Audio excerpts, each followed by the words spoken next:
Sir ఇక్కడ 1894, 2013 ఆ మధ్యలో ఇంత గ్యాప్ ఉంది.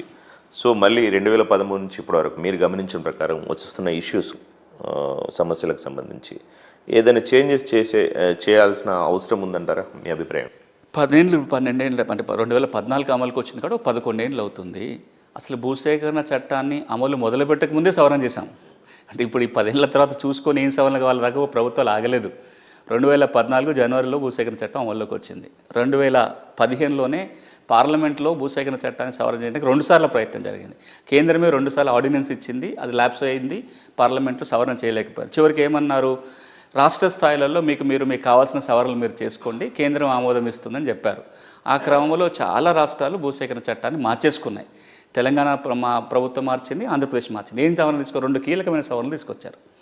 తెలంగాణ, ఆంధ్రప్రదేశ్ తీసుకొచ్చిన ఒక కామన్ సవరణ ఏంటంటే, ఈ చట్టంలో ఏవైతే కొన్ని కీలకమైన భూ యజమానులకు అనుకూలమైన నియమాలు వచ్చాయో వాటిని అమలు పరచడానికి అవసరం లేదు అని ఒక సవరణ తీసుకొచ్చారు. ఏంటవి?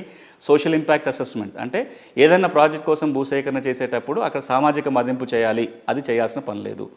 2, భూసేకరణ జరిగేటప్పుడు భూములు కోల్పోయే వాళ్ళకి కనీసం 70% అన్న కన్సెంట్ ఇవ్వాలి, సమ్మతి తెలిపితేనే మీరు భూసేకరణ చేయాలి, లేకపోతే చేయడానికి వీల్లేదు.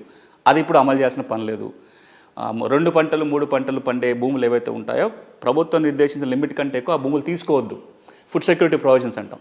ఈ 3టిని కూడా ప్రభుత్వం నిర్ణయించిన ప్రాజెక్టుల కోసం భూసేకరణ చేసినప్పుడు ఈ నియమాలను పాటించాల్సిన అవసరం లేదని చట్ట సవరణ వచ్చేసింది. దాంతోపాటుగా తెలంగాణలో ప్రభుత్వం భూములు కొనుక్కోవచ్చు అనే సవరణ కూడా తీసుకొచ్చారు. అది మారిపోయింది.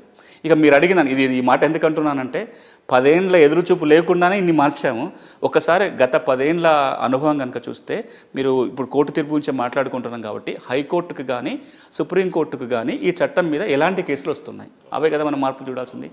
ఒకటి, ఇప్పటికి ఏమొస్తున్నాయంటే, అసైన్మెంట్ భూములు ఉన్నవాళ్ళు, ROFR పోడు భూములకు పట్టాలు ఉన్నవాళ్ళు మాకు నష్టపరిహారం రావటం లేదు, లేదా మాకు పట్టా భూములతో సమానంగా నష్టపరిహారం రావట్లేదు అనే కేసు చాలా వస్తున్నాయి. కొత్త చట్టం స్పష్టంగా చెప్పింది, అది పోడు భూ పట్టాలు ఉన్న భూమి అయినా, అసైన్మెంట్ భూమి అయినా, పట్టా భూమి అయినా ఈ చట్ట ప్రకారం అన్ని సమానమే.